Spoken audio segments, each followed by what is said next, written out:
5 years. 1,825 days of total silence. And then my phone buzzed. I looked down, and the first thing I felt wasn't happiness or excitement. It was pure fear. That cold feeling when you realize the life you spent 5 years building might just get completely destroyed by one single text message. Look, 5 years is a long, long time. After she left, my life was just quiet. It was awful.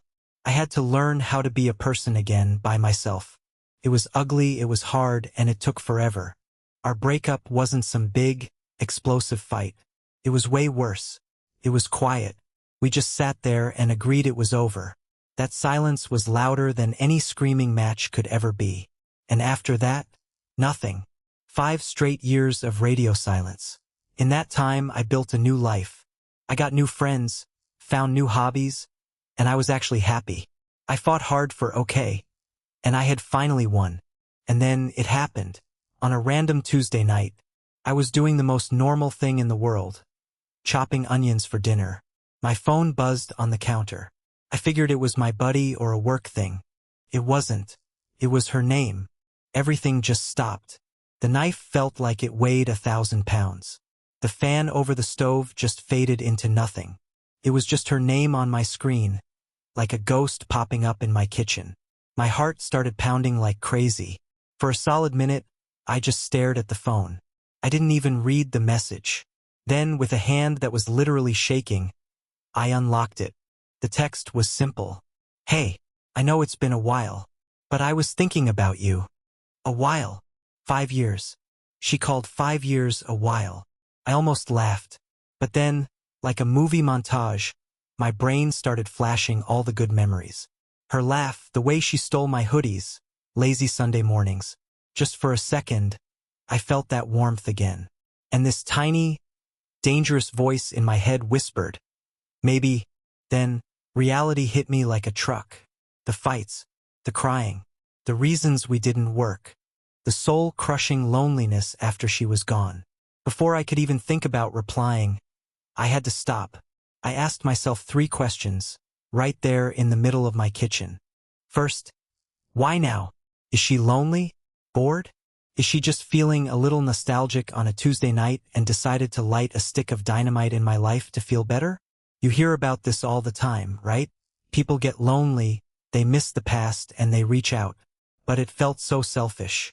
Second, what do I really want to happen here? And I had to be honest. Did I want to show off how great my life is now? Did I want an apology? Or, and this was the hard one, did I just miss her? Did I want that connection back? Even for a minute? The urge to open that door just a little bit was insane. That brought me to the biggest question. Number 3. Is any of this worth the peace I have right now? Is a quick trip down memory lane worth wrecking 5 years of work I put into myself? Is it worth throwing away the man I am now for the guy she used to know? I stood there for what felt like an hour, just holding my phone. I must have typed out 20 different replies. Angry replies, funny replies, sad replies.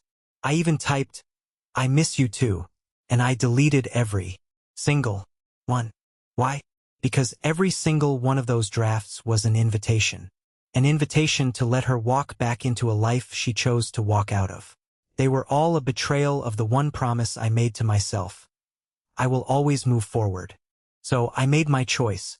I chose my new life over my old one. I chose my peace over her curiosity. I took a deep breath, and I typed the most simple, polite, and boring reply I could think of. I wrote, I hope you're doing okay. I hit send before I could chicken out. There was no question mark, no emoji. It wasn't an invitation. It was a brick wall. It was a period at the end of a very, very long sentence. About 10 minutes later, she replied, I am, thanks. And that was it. The conversation was over. The ghost in my kitchen was gone. There was no big fight, no dramatic reunion. My world didn't end.